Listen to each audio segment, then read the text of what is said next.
In a world of fake news, this is news you can trust. Dousing the communicable diseases of culture with the hand sanitizer of Jesus. You're listening to the Babylon Bee with your hosts, Kyle Mann and Ethan Nicolle. The world needs a hero at a time like this. And that hero is a man in a yellow suit with super suction ears. And his name is Ethan Nicolle. The heavens and the mountains above, the wind and the sea. I can feel his approach like a fire in my blood. Like a fire in my blood. That's Bonnie Tyler, holding out for a hero. I need a hero! Sorry. Mine was closely related to Christian culture, being the LarryBoy. I mean, isn't Bonnie Tyler music about Jesus? I don't know. I don't even know who Bonnie Tyler is. Holding out for a hero in the edge of the night. He's got to be good. And he's got to be strong. He's got to be fresh from the fight. That sounds like Who's Jesus. more fresh from the fight than Jesus Christ? That sounds like Jesus to me. Yeah, he was punching Satan in the face. He's got Satan's teeth in his knuckles. Yeah. There goes my hero. Well, you went Foo Fighters on me. Watch him as he goes. There was like a period where like lots of songs were about heroes. I know. I feel like waiting for a hero to save me. Yeah. I'm not gonna sit there and wait. And wasn't like Bob Dylan's son have one, or am I wrong about that? That was in the Godzilla movie. Yeah, what was that? Yeah, there was some hero song in the Godzilla. Something like that. Was that the really... Oh, Superman. They had Superman like every song. Oh. Was there a Godzilla? Was that the one was like, I'm my Superman? Oh, Three Doors Down. Kryptonite. Oh, that's yeah, Kryptonite. Yeah, there's another one. I don't know. We did not plan this conversation. Do we plan any of our conversations? No. Some. And they're the worst ones. It's best unscripted, pure, raw, unadulterated. Because we are improv. Well, my wife is trying to FaceTime me in the middle of the podcast. Bring Should it I take it? We've got the video. We do have video. Don't say anything. I'm on the podcast right now. What would she have said? What kind of things does she say when... Bad. You FaceTimed me. I'm at the furniture store. Okay. Are you trying to... Your opinion on some furniture. That's all. Something earth-shattering. Okay, I just didn't want to make sure it wasn't anything Can you show the camera? Your what? We're on. This is our first time. We're on camera. This might not go on, but we're on camera. Hey. You can't talk right now? What furniture store are you at? What furniture store? At Living Spaces. Living Spaces. I thought we got something from them and hated them, and swore never to go back. I can never remember. Living Spaces and More. One of them I like. One of them I don't like. More furniture for less. More MOR. But which one do you? Imagine the guy saying more. But which one is good and which one is bad? There was. Yeah, I can't remember. You might have to text me. I don't know. We're in the middle of recording. This is going to be on the podcast right now. You were on the podcast. You were on. All right. Oh, she hung up. Well, we could have let Babylon Bee fans pick out the furniture for you. I don't know if she agrees on the priorities that I should have stopped recording to get into that. I don't care. I mean, just get into bed for Ezra. Just let him pick it, and whatever, as long as it costs $1 million. That's all. He's gonna pick the race car bed. Yeah, you think so? For sure. I think it's bad. Racism is over. We need to move on from that. What if they have a garbage truck bed? Yeah, Calvin would want that. Yeah. Oh yeah, Ezra wouldn't. Well, Calvin's going to move on to Ezra's current. Or no, Eliza's moving up to the top bunk. Calvin's going to move to the bottom bunk, which is huge. And then Ezra's going to get his own room. So Ezra's going to... Okay, gotcha. I heard a lot of people are doing this. Like, they're doing remodeling and, like, house projects, spring cleaning during this whole coronavirus thing. Yeah, my wife started painting the walls. Yeah. Oh. I know the moment these kids get they're going to switch rooms, they're all going to want to repaint it because Ezra's going into Lily's room, which is all painted yellow, so he's going to want to be, like, camouflage or something. I hate painting so much. I hate painting. I hate it too, and I'm terrible at it. And that's my strategy, is just to continue being it's all on you. Like when you're the dad or the husband of the house or whatever, the ultimate outcome of that project is on you. Everyone can help, but they can just kind of act like they're in like a Laverne and Shirley video or something and like goof off. You're the guy who has to sit there and be like, oh, this corner's bad. Oops, this is bad. Because no one's going to go, hey, no one's else going to be held accountable for those mess ups at the end, right? It's a high calling being a father. I like the image of Ethan sitting there yelling at his family painting. I'm going to be the one responsible for this. They're all dancing and like rubbing their butts against the wall. Hey, like, look at the corner. music. Oh, the corner. Yeah. You didn't tape those edges! Well, everybody, welcome to the Babylon Bee podcast. Welcome. I'm Kyle Mann, and this is Ethan Nicolle. I don't know if I ever said my name, but... You didn't? Well, because I introduced you as LarryBoy, and you started singing some Bonnie Tyler. Oh, that was LarryBoy? I should know this stuff because I wrote like... I know, you never 60 get episodes of references. VeggieTales, yeah. We completely ignored the old ones if it wasn't obvious. Did you guys... Was there no LarryBoy? Was there ever LarryBoy? Oh, yeah, I wrote all the Larry... That was like assigned to me. Okay. I wrote all the LarryBoy episodes. No, for yeah, the new okay. ones. Got you. But we were trying to, make it more violent and, kind of like the new Batman. Trying to make it gritty. And Really gritty. Yeah. a lot of blood. And Yeah, like vegetable all juice military, squirting tactical. everywhere. Yeah, juice, vegetable, tomato juice, V8. Should we get into stories? Yeah, so this is a podcast where we discuss the news, and then we discuss topics, and then we have hate mail, and it's a glorious time. So thanks for joining us, everybody. Indeed. And here we go. Let's cover the stories of the week. Every week, there are stories. These are some of them. Well, the nation's nerds this week woke up in a utopia where everyone stays inside, sports are canceled, and all social interaction is forbidden. I wouldn't know since I'm not a nerd. You kind of identify with this, though, even though the word nerd... I totally do. Yeah. I wouldn't call you a nerd. I'm in a Although weird you no do man's have, land. You do have, you have an entire room full of comic books, dude. I'm not the opposite of a nerd. So I'm in the loneliest position you can be in because I'm both not a nerd and I'm not the opposite of a nerd. I'm just a weird... I don't fit anybody. Ethan is the loneliest number. Yeah. It's true. Yeah. Well... Yeah, I was hearing all these things about NBA being canceled and MLB being pushed back. I don't care about baseball. That's MLB being pushed back. There's your baseball. Hockey being canceled.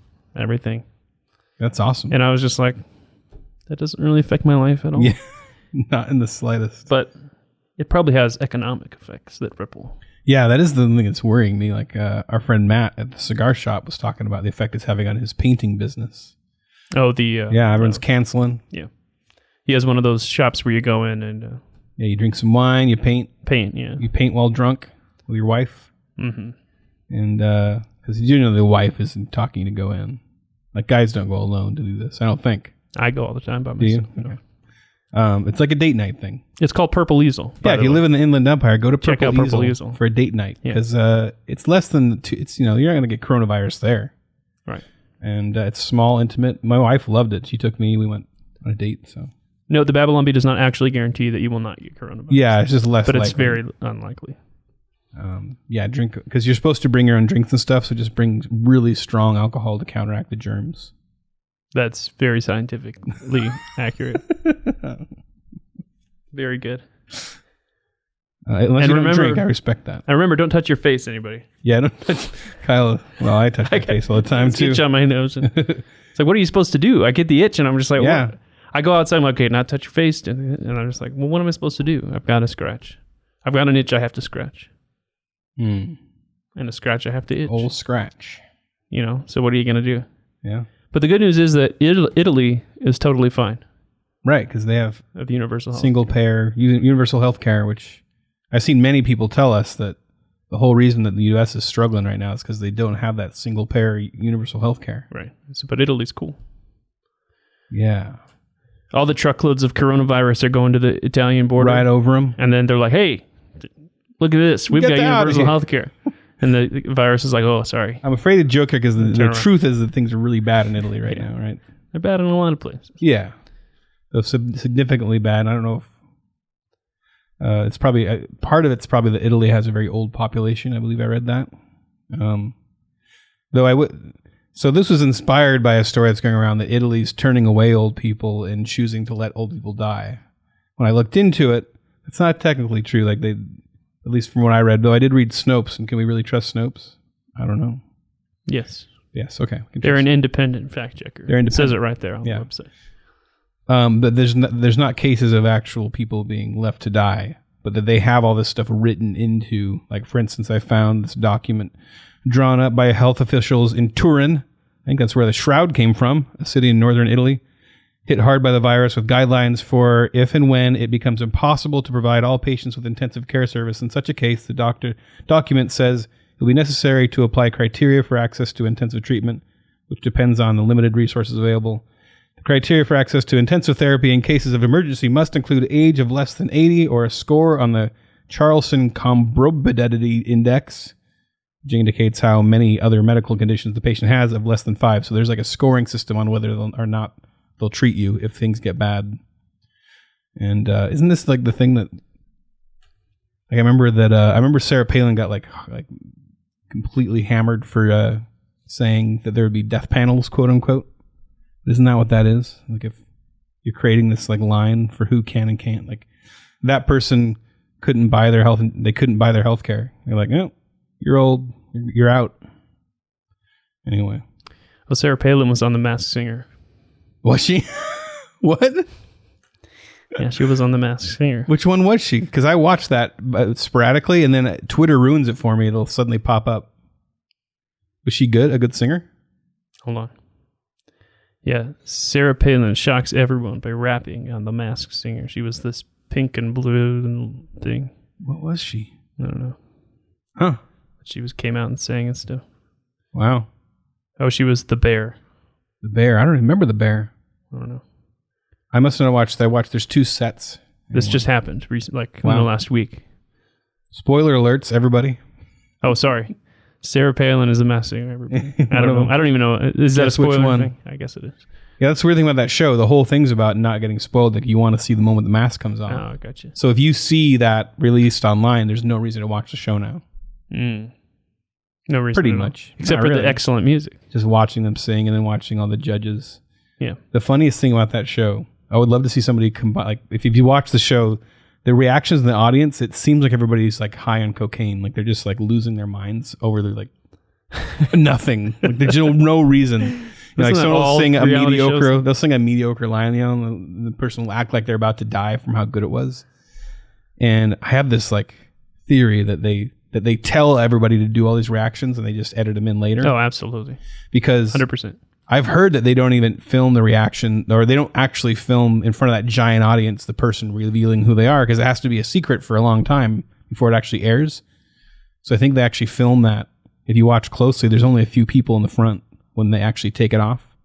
So they tell everybody, hey, act like they're taking the mask off. That's my guess. Are you ruining reality TV for everybody? Suggesting that it is not real? Horrible. Slightly reality TV. Slight reality. Anyway, that is one show our family watches together where I do get involved. Probably mainly just watch for Ken Jeong. I like that guy, and he's a judge. Who is that? The North Korean dictator? Yeah. No, he's the Korean actor who's like, he's in a lot of stuff. Okay. Funny Asian guy. Okay. He was a doctor who became a comedian. He was on like The Hangover. He was on Community. He was on Community. Oh, I know who you're talking about. Yeah. He's in a lot of inappropriate films. So that's why you know him and I don't. Yeah. Gotcha. Well, it follows me on Twitter, so. Well, anyway, yeah. Didn't get a name drop on that. So I ran out to the store and grabbed some milk, and we actually found milk, and I ran out and got it, and I noticed that like everybody's kind of trying to stay away from each other now. Mm-hmm. But I'm like, this is what I always do. You hug people? You rub up against people? No, this is what I always do, is stay away from people anyway. So it's like my head's down, I go right for what I want, and I'm like swerving out of the way of people, not looking at people. I'm like, oh, this is just my normal life. Mm-hmm. So not much has changed. Yeah, it was weird. I went to Target once during this so far, and like all the bread's gone, all the meat's gone, like just barren shelves all over the place in Target. And that's a really eerie feeling. And like the store was kind of empty. Like there was people in there, but like it's like the masses had come and taken everything, and now it's just the left. We were kind of picking through the remnants. Yeah, well, that's a weird feeling in a society that's generally got just abundance to like suddenly have nothing on the shelves. It's late stage capitalism for you. Yeah. We need socialism. Yeah, because obviously they always have a huge abundance of bread. Right. That's what they're known for. Yeah. Wow. I'm really starting to change my views. Thanks. I'm a good argumentative. Yeah. Should we move on? Let's do it. We went a lot of places on that one. Drug cartels switch to producing hand sanitizer. Well, it makes sense. Mm-hmm. It's probably this is another coronavirus joke. More Well, that's what everybody's talking about now. Yeah. I have websites that I go to find the most talked about things, so we know what to cover. Mm-hmm. You know, we always do jokes that aren't connected to current events, but at the same time, it's like this is on the front 5. Everything. It's like the front 5 pages of that site that I go to that shows it's all coronavirus. It's all coronavirus or coronavirus related, economy related, because people are freaking out over the economy. Are you a follower or a leader, Kyle? Well, I'm a reactionary. Are you a trailblazer? Yeah, no. Or a bale tracer? Are you a news follower or a follow newser? Follow newser. Because I can make up what that is, because that's not a real word. That's true. So, drug cartel guys selling hand sanitizer. Mm-hmm. This inspired me to write a little play. Yeah, I came into the office and Ethan was watching Breaking Bad. Yeah. And he said, "Oh, it's for work." And Yeah, this is for work. Sure, yeah. So we're going to do, there's a famous scene, it's one of my favorites in Breaking Bad, when they introduce in Breaking Bad it's meth. But in this, we call it breaking. We never came with a good alternate title. Breaking Purell or whatever. That's very inspired. Walter White will be producing blue hand sanitizer. So we need Dan to be on, because there's 4 parts on this. So can you do a Walt? Do your Walt. I don't really, I'll just do like a He just talks like gravelly this. voice. Yeah. Yes. Sure. And then Jesse. You have to be Jesse without swearing. If people haven't seen this, Walt's a teacher. He resorts to making meth. And then because he needs money. It's and then he science, yo. His white gangster student, Jesse Pinkman, teams up with him to sell the drugs, but then they end up getting mixed up with this like really scary drug cartel guy, Tuco. So you're going to be Tuco. Yeah. Okay. And I'm going to be Walt and Jesse? Yeah. And then there's another guy, Tuco's sidekick. And that's going to have to be Dan. Okay. You ready, Dan? He's just grumbling. All right, ready? So the scene is we're in a junkyard. We're all meeting. So who's this other guy? Is he Tuco's associate? He's Tuco's sidekick. He's like kind of his assistant. Gotcha. Assistant cartel gangster. This is it. Okay, so it starts K. Yeah. What kind of sanitizer is this? It's blue. We use a different chemical process, but it is purer than Purell. Hey, it may be blue, yo, but it's the bomb, yo. So that first one was well done. That was Jesse. Yeah, thanks. Make it sure. That was just...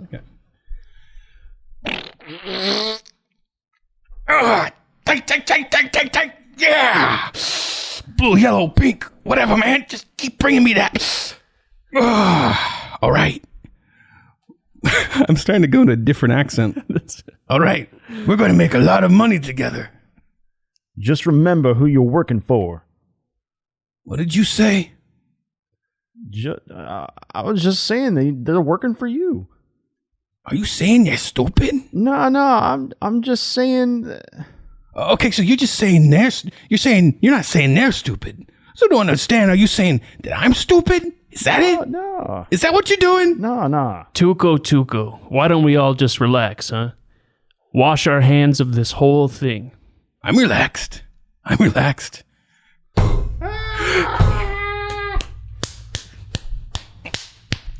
Woo! Dang, man, look at that. Look, my hand is covered in blood. That's messed up. Hey, yo, you should really get some hand sanitizer on that, dog. Woo! Tight. Okay, Heisenberg, next week. Like New Jersey at the end there. This may be the last episode of the Babylon Bee podcast. I could not do a Mexican accent. I don't know. It's because don't have a racist bone in my body, I think, so I can't do it. You try and it's just physically incapable. Heisenberg, I can't do it. I thought I had it. I tried. Hang your head in shame, sir. Okay. Well, yeah, so. Cool. Do you guys have any hand sanitizer at your house? We don't really. I hate that stuff. I've never used it. I just don't use it. My wife's obsessed. I don't trust it. She has like the one like on her key ring, the one in the car. Oh God, always.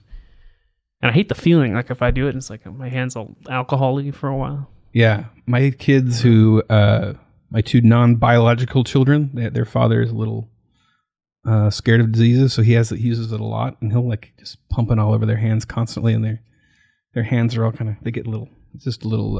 It's a little much. I've heard people believe in it like it's magic. Yeah, I've heard some people say it actually like ruins your immune system because it can't like be good for you. Now you're not actually building up like natural immunity to this stuff, and it's just like clean all the time. Yeah, that's not how you were designed to be. Yeah, you're supposed to be filthy. So go touch somebody's face in Target. Think about cavemen. How'd they even get here? Go lick a shopping cart. They didn't have any Purell, and they probably ate some bats. Go eat a bat. Yeah, build up the immunity by eating. Build up the immunity. Mouthful, and then you're good. Like, that's probably what Ozzy Osbourne was thinking. He's been biting all these heads off bats because he's preparing. He's probably fine right now. He's on another level. He's really operating. He's been ready. Decades ahead of this. Yep. Ozzy Osbourne from the future. Man. He's not Ozzy Oz dead. He's Ozzy Osbourne. Is dead the opposite of born? Kind of. Dead. I guess it is. Ozzy Osbourne. Yeah. Born, died. It's all coming together. Yeah, well, All right, let's go on to our next story here. All right. Churches switch to remote drone delivery for communion. And now the weather. And now, Brian Williams. Hello. No, we're not doing that again. I tried Tuco this week, and Brian Williams. What is happening to this show? It's just turning into bad accents. Yeah. Turning into a Dungeons and Dragons session where it's turning into VeggieTales. That's what doing bad accents. That's what all the voices on VeggieTales are, just bad accents. Like who's except for Larry. Yeah. Larry's good. I have to be nice to Larry because he's going to come on the show soon. Mr. Lunt. But I'm nice to Phil Vischer's a great creator. And I said to her, I like a cheeseburger. Yeah, Mr. Lunt's like a bad Mexican accent. And I might like a milkshake as well. Nezer. Is it Nezer? He's like, it's like a black guy. I never thought of him. It's totally a black guy. All I see is white people when I look at the vegetables. Bob's the white guy. All right. So there have been, coronavirus is going around, so touch each other. Did you go to church this week? On my couch, I did. Oh. Church did the live stream. Yep. Oh, you did a live stream? The church did a live stream. I don't know what our church did, but we just didn't. We're heathens, I guess. My wife was sick. She generally does kind of like spearhead in the morning on As Sunday. The Bible says, women should be the spiritual leaders. That was a bad thing to admit. But she's sick, and it just didn't even feel like a Sunday. It was like she's sick. Yeah. Everything's just kind of chaos. So we didn't go. But it was weird. The church did it very slick, and they like actually held a service at the church and filmed it, and they actually had some of the leadership team up front, so it looked like there was people there. Were they in hazmat suits? No, but they were all close together too. But but it's only 20 people, not a few hundred or whatever. Well, our church is so small; it's like 20 people anyway. So there you go. They probably just went. Yeah. I don't know what they did. That's because you let women preach at your church.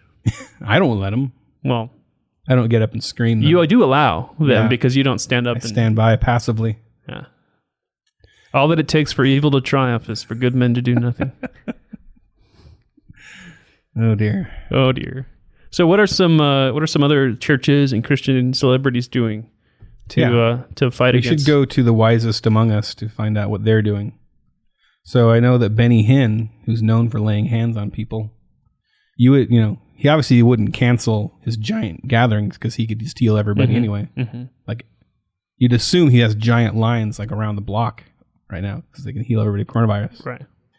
So I heard he's healing everybody with a pool cue. Like they just stand back a bit and he just pops them on the head. Boink.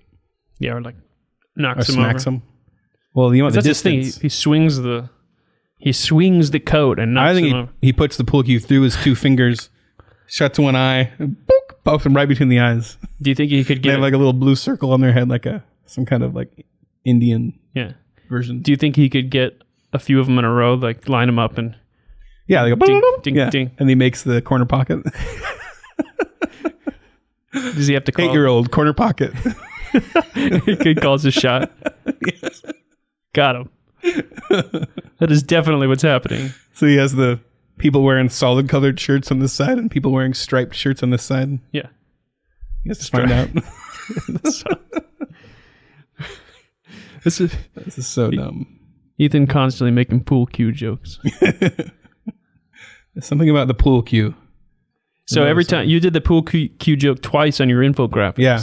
Because when I make an infographic, I grab an old one and I just kind of repurpose it. And then you're like, so there's a lot of repurposed jokes in that. Because it already has the pool cue. And the pool cue is already funny to me. So my kids always like your infographics and they crack up at the she-bears. Yeah, the she-bears always are in there. And they crack up at the pool cue every time. They love the pool cue. I love the pool cue. It's just a good gag. So Joel Osteen has announced that his congregation is completely safe and quarantined from the gospel. Perfect. But that's just normal. That's just that they do, anyway. They do that anyway. So nothing. So they probably all have coronavirus. But they're safe from the gospel. Safe. All right. Dave Ramsey is isolating his entire family. Each member is getting their own giant envelope. You just stuffing them in there. And he labels it. Labels it. Stacy. Wife. Wife. Child 1. I forget what his wife's name is because I just had it when I wrote that article about her. Yeah, child number 1. Child number 1. Number 2. Dog. You have a dog? And then once they're all sealed, he gets in his own. Mm-hmm. Seals himself. Yep. Pulls it down. See you guys in maybe April. Who knows? Maybe June. Until this whole thing passes us by. Mm-hmm. Well, Kirk Cameron has done something really innovative. He's got his stunt double. Well, yeah, I heard he's a stunt double for a lot of stuff. Yeah. So he already has done this. His stunt double will kiss. Well, no, I think what does he do? He kisses his wife.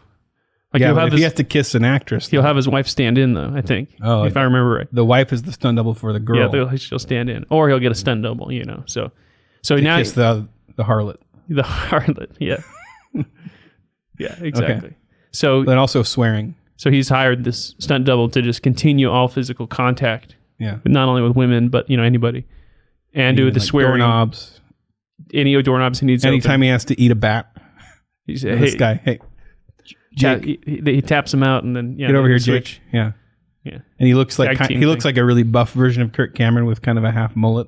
Yeah. And is super grizzled and scarred up. And from the back it looks like him, and then he turns and the face looks like nothing like him at all. Looks like a WWE dropout. Yeah. Yeah. So that's pretty smart. Yeah, that's just John MacArthur. He just tells the coronavirus to go home. That was my best. Was that John MacArthur? Go home. Go home. Go home. It was very simple. How do you say it? Yeah, it was just... He goes, go home. Go home. I'm trying to add a little thing to it. I don't know. Yeah.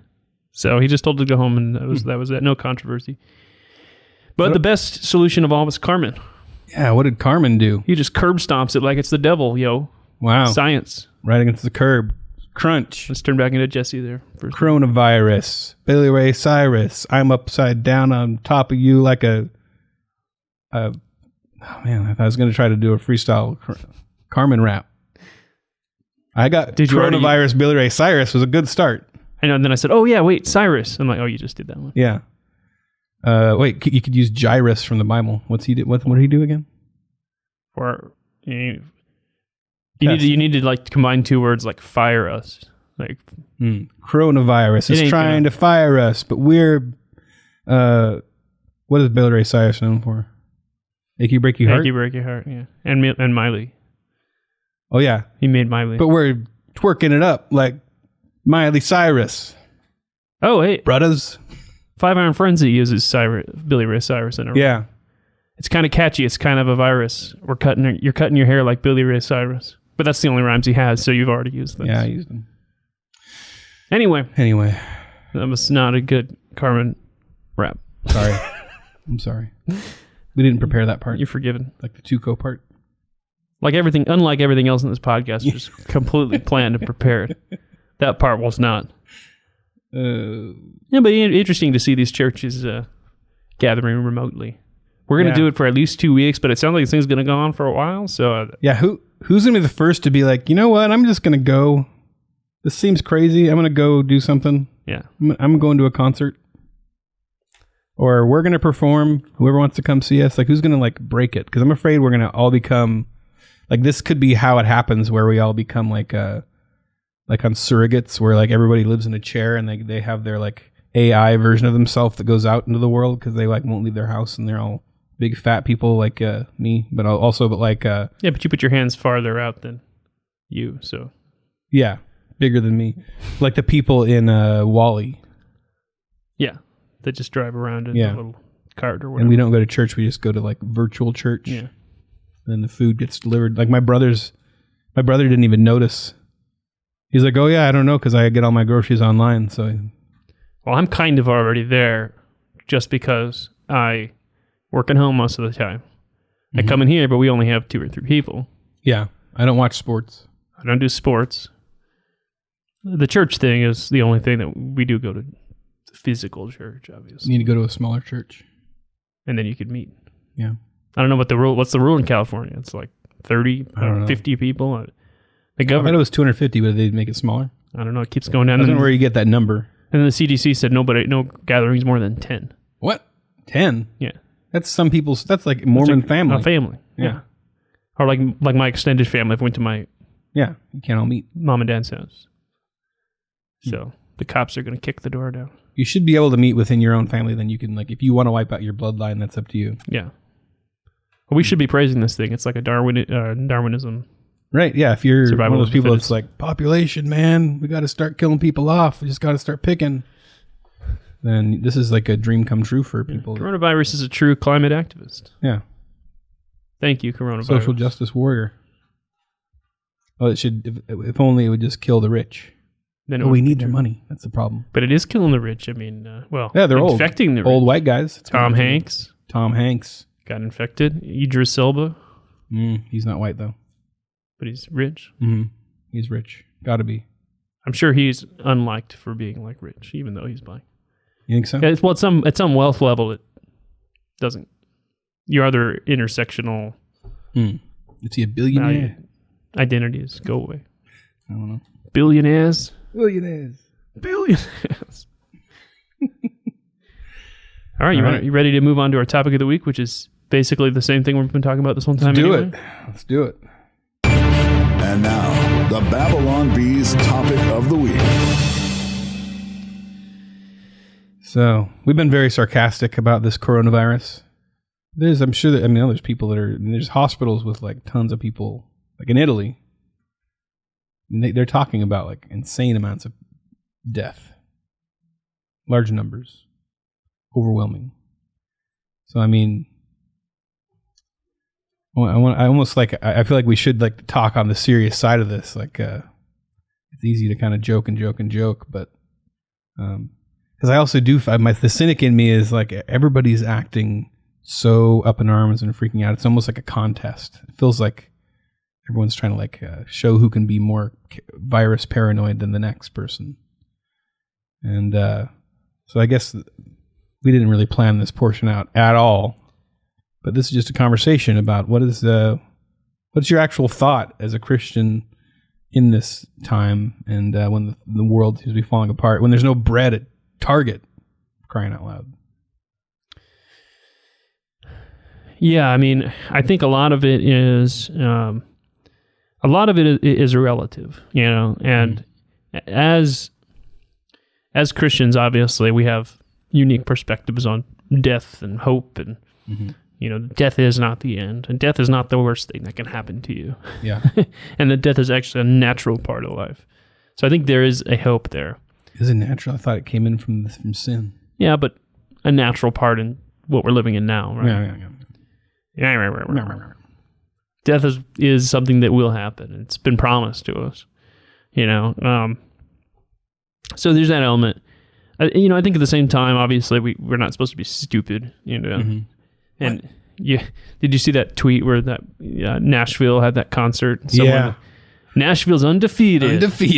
Someone tweeted out this picture of hundreds of people just like all in a giant like, mosh pit or whatever. In this mosh pit like and a country concert. Like, screw the virus, we're gonna dance. And it's like, spreading the virus to own the libs. Yeah, destroyed, owned. I imagine them just all like at like a bat salad bar, like, forget all you libs, I'm eating some bats. Bat pizza. Yeah. So I think, there are some genuine concerns with overreaction. Yeah, and like, we do need to look at this in perspective of other pandemics that have occurred. and other epidemics that have occurred. And I've seen charts and stuff going around comparing the coronavirus to older ones. But I should look at those. The real struggle with it and the problem is that this is just starting out. And so we don't know where it's going to end up at the end of all this, and you would hate to be like, oh, this is nothing. Look at these other diseases. They were way worse. And then a million people died because we were cavalier about it. Yeah. It does seem to me to be kind of an overreaction when you're like shutting down the global economy for something that... Yeah, that's scary. I'm afraid for people that are going to completely lose their businesses through this. Yeah, and I am concerned about the governmental abuse of power when you see people saying, these businesses must shut down. Churches cannot meet. Like, yeah, that's scary too. Now I'm saying that like there's some wisdom maybe in not meeting, and what part does the government play when you have a public health crisis like this? So I'm not saying that it's entirely unwarranted, but at the same time, it is scary to see how far this goes and how used to this we get. Because what if this isn't it? What if it comes back? What if there's another wave of this thing? What if it mutates? What if it just keeps... Yeah. What if this is a new cycle we're in? Every year this happens, Then what do? Do we have a government that now has the power to just say, everybody stays home for the next 3 months? Yeah. It's, no more church. That's scary. Yeah. I mean, it's scary when you think of it like that. Yeah. I'm not like a crazy conspiracy theorist. I don't, Yeah, me too. I don't think it's like something that was specifically caused for this, but I do think that people in power will take advantage of any crisis. Do, yeah. I think they do. They see the opportunity and they grab it. Yeah. And they even think they're doing good. Right. They just go, oh, well, this is why I've been appointed to this position because I've been, you might even add God to the idea, like, oh, I'm here because these people need me to tell them how to run their lives. Right. But what I've noticed actually is that the government is not the one that is actually doing this stuff. Like the people that are choosing to stay home, like if everybody just said, we're going to go out and meet, the government really couldn't shut that down. Yeah. I mean, you could shut down a few things. You could have some kind of police response, some kind of National Guard response, but you're not going to threaten the police. We're going to sneeze at you if you get out here. Yeah, exactly. That was a Norm Macdonald joke. He's doing a stand-up comedy just before everybody started shutting everything down. He's like, and I realized, I sneeze twice. It's like I'm firing off a handgun right here in the. I don't know. He does it the norm way, but comparing sneezing to firing handguns at people in the norm way. In the norm way. We'll try to imagine that we heard Imagine it. Yeah, imagine it. That we heard him tell the joke. Yeah, he tells him better. Sorry, Norm. I screwed your joke up. It was very kind of you to say that Norm Macdonald's a better stand-up comedian than you. Well, first he is a stand-up comedian, but then he's better than every other stand-up comedian in the world. So, wow, that's a lofty claim on your part. It's true. Ask anybody that knows what they're talking about.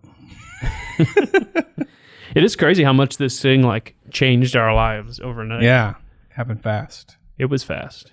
It was like I think it was the night last week when I heard I forget what it was that they were shutting down. I think it was the night that the NBA canceled. The NBA postponed its games or whatever, and I heard that and I was like, "Oh, this is big." Like, yeah, the NBA is multi-millions, lost, billions of dollars that they make, and for that to be canceled, that they're serious about this kind of thing. That's crazy. And in a lot of ways, I do feel a little bit proud of being part of a culture that will take the death of people that seriously. That, if it was really like, a lot of people think that there's these, that we live in this caste system where the wealthy and the poor, there's this huge divide.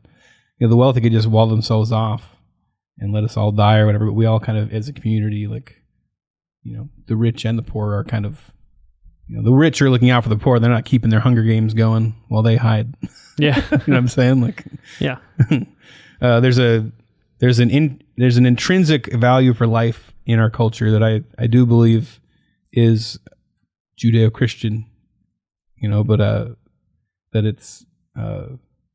it comes from the basis of our society that is Christian, was Christian, started, or at least in a biblical, sure. at least, yeah, influenced by those ideas. Yeah, those ideas. And America signed a contract with God to. Yeah, and every founding father was a diehard Christian. Yeah, and this light show from above. And, yeah, like if there was a third Bible written, it would be about America. Right. If there was another testament of Jesus Christ. Yeah. it would be about America. Mm-hmm. And the devil would be... Go ahead. Yeah. Anyway, the Nephites. The Nephites. Yeah. That sounds like... Because that's from Mormonism. Mormonada. I was trying to make like the word like Mormonology or something. That sounds like the mistakes in the Book of Mormon. Mormonada. Or like the books that some of them reject. The Nephites. That sounds like there was a war that was fought where everybody just used their knees. And it was really awkward. Ow, ow, ow, ow. Quit it. The Nephites. Fights. Just to be clear what your joke is there. Yeah. Yeah, I don't know. I do feel like there is, I hate saying that there's any positive side to a huge global economic crisis and a bunch of people dying. Mm-hmm. But there is a positive side in the sense that I've found that it has caused me to like reevaluate what I'm investing time in, what's important. My wife just recently started, working at a salon, and she's basically launching her own business, doing all this hair cutting, and everybody's canceling her appointments. She's home all the time. And, and then for me, it's like, as a family, do we want to go out to eat? No, we better stay home. Mm-hmm. And so there is something nice in saying there's a few months here where we're all going to be together and we're going to be reminded of what's important. I think God does use tragedy and crisis to remind us of that kind of thing. Yeah, like in our family, we've been having these issues with our teenage daughter really separating herself from everybody a lot and isolating herself. And now she's stuck with us. And it's been good. I mean, we had a really good day with her yesterday, and it's kind of forced everybody to kind of spend time together and accept it. My wife built a giant fort out in the living room for the little kids to be like... Oh, I thought you just meant for her. Like, yeah, for her. You come home, and she's just going... There's this giant fort in the living room. She's going crazy. She's like building forts for herself. To make it fun for everybody. Yeah. That's like her... I mean, her talent is right there. Like, that's like her gift from the Holy Spirit is making everybody feel accepted and loved. So she's in her element right now. Oh, great. Yeah. She's building little isolation chambers for everyone. She loves viral death. She loves that kind of stuff. Yeah. Well, she would. It's good for business. She's a nurse. Nurse, yeah. So. Yeah, she's fine. Doing good. Well, we wrote this article, the latest numbers on coronavirus. 100% of world still under God's control. I think we were all trying to kind of crack the code of how do you write something that's funny, but not funny, but satire. But that's like jokey, communicating hope and truth. And that's kind of what we landed on. So I think it's a good reminder. So you're saying God caused the coronavirus? That's what I'm saying. To pay back the gays? That's exactly what I'm saying. That's what I thought. And then you reach over and peel the mask off, and I'm actually Pat Robertson. You're Pat Robertson? You immediately hunch over. The gays. I don't know how to do I don't know, but isn't that the whole... Well, we could go to deep theology here. That's what people tune into the Babylon Bee podcast. That's what they're here for. To hear our deep theology. To hear Ethan's dumb questions and Kyle's deep theology. And puns on Mormon... The Nephites. Ideas. Yeah. I want that to be a video game now. Nephighter 2. Starring Jeff Durbin. Yeah, that MTV show he was on, he talked about. You can only fight with your knees. Oh, that was only hands. Yeah, so I guess... Well, we're really just paying the price for eating bats, I guess would be the theology behind this, right? It is kind of crazy. Well, I heard that it wasn't actually bat eating they're saying that caused it now. They're saying that it was possibly like animals that... Wrestling? Animals that were being sold at this market that weren't supposed to be sold at the market had been bitten by bats. Oh, the bat bites. And so I don't know. So it's like vampirism. And then China is saying, no, it started in the U.S. Yeah, I heard about that. Like China is they don't want it to be called this. They don't want it to be called Wuhan virus. They don't want it to be called... Yeah, do you know what this is all about? Like, because they're all... see people online saying that it started in China, but they covered it up for a long time and lied, and now they're blaming the U.S. for it. Yeah, they're trying True or not? They're trying to kind of gaslight everybody into this damage control of like, oh, no, But yeah, they had covered it up and lied about the spread. And I'm not racist. I just like the origin that somebody ate a bat, and that's how this all started. Like, I don't want to lose that. I really enjoy that as part of this. Like someone ate a bat, tanked the global economy. destroyed Yeah, trillions or that of there dollars was kind in of a market secret value. group of people that got together like to eat bats together. Yeah. They had different dipping sauces. And they're just eating these. They're just picking them off the ceiling of some cave, and like, oh, this is delicious. And then, should we really be doing this? Why are we hiding? Why can't we admit to our families that we're doing this? Just shut up and just eat your bat. Well, maybe they have like a whole chain of restaurants over there, like Bat Wild Wings.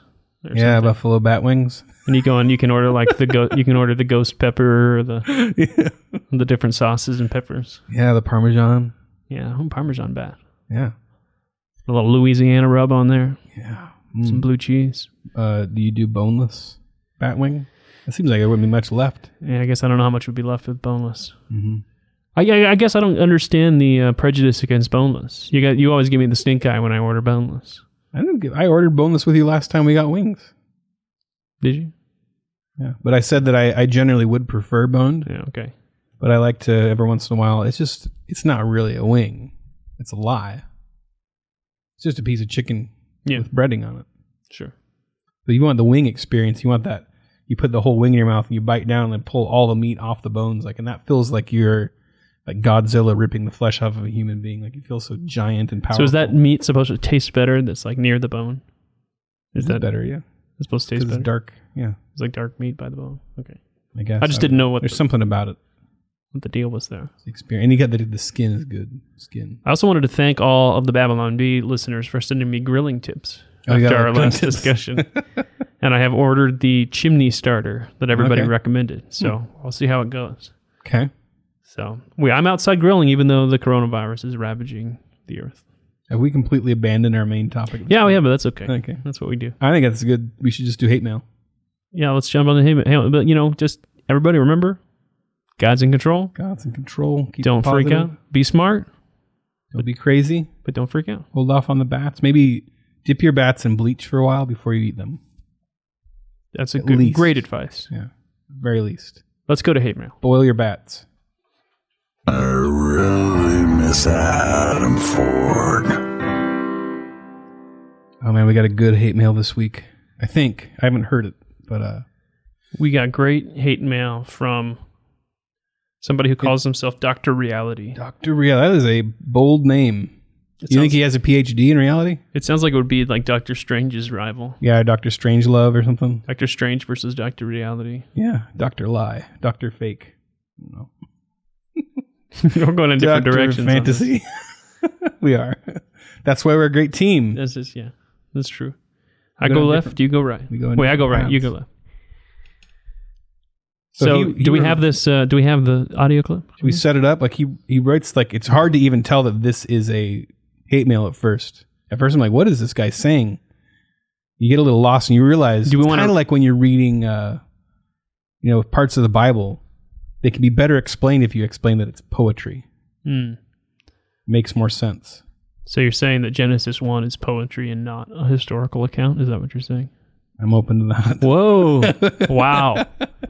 You have been fired from this podcast and the Babylon Bee. Do we want to read it and then have the Dave? You want? Yeah. You think that'll help? Babylon isn't a place. It's a lifestyle. What adulterous acts do you partake in? Science and holy text would be considered magic. But that's not where your biases lie, am I right? Fear is a primitive mindset, subjective to one's understanding of life's true meaning. Does God's wrath not include yourself in literature? I see a holy land bathed in blasphemous tongues, exalting a God of destruction and terror, while some beasts live happily sustaining God's creation. Generationally, we are same. Did you get the point? No. I was trying. This is probably the 7th time I've read this. But I love it. Seems like a lot of thought was put into it. I felt like he didn't, we're called Babylon Bee. Mm-hmm. And he's had take some issue with the word Babylon being in the name of the publication. Like Babylon isn't a place, it's a lifestyle. So is this guy coming from, is he Christian, you think? Is this like Rob Bell? Or is this like a beatnik guy who's trying to tell us that we're wrong about our God, our sky God? I'm so lost. It makes about as much sense as anything Rob Bell's written. Okay. But can we get Rob Bell to read it? Oh, maybe we can. We can ask. But I think it's someone coming from a Christian perspective, not understanding. Okay. So that's what. Anyway, but You understand it more than me. we thought this would be good as a Dave. kind of a slam poem. Yeah, slam poetry. Is what it sounds like. So let's listen. Let's hear it.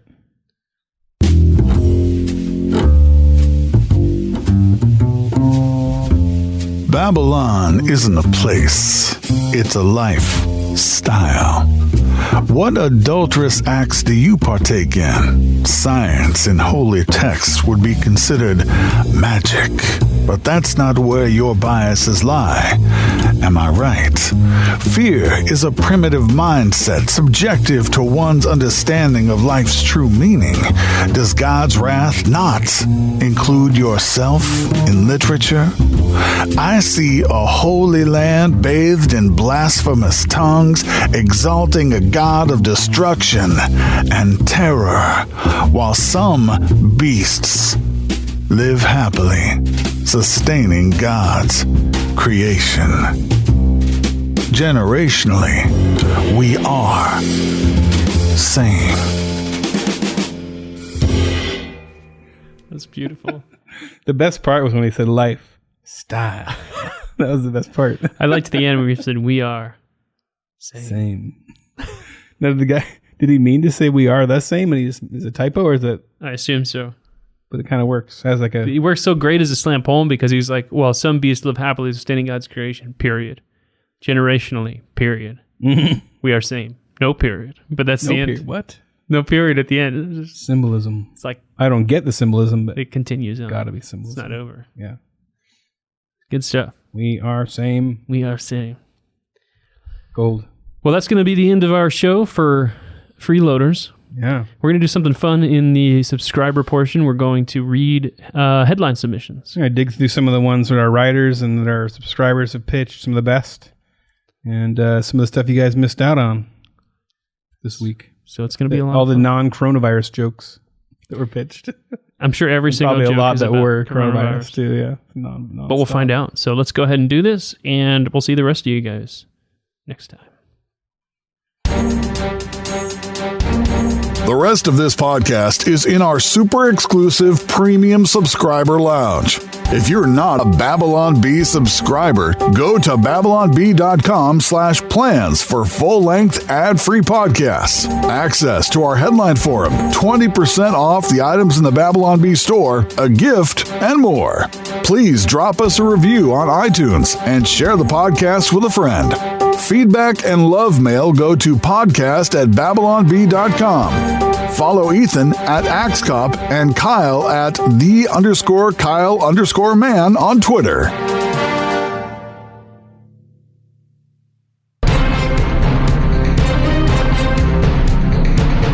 Kyle and Ethan would like to thank Seth Dillon for paying the bills, Adam Ford for creating their job, the other writers for tirelessly pitching headlines, the subscribers, and you, the listener.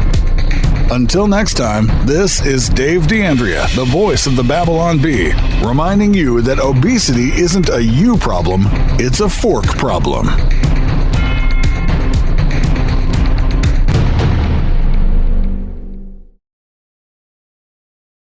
The knee fights. Ideas. Yeah. I want that to be a video game now. Knee Fighter 2.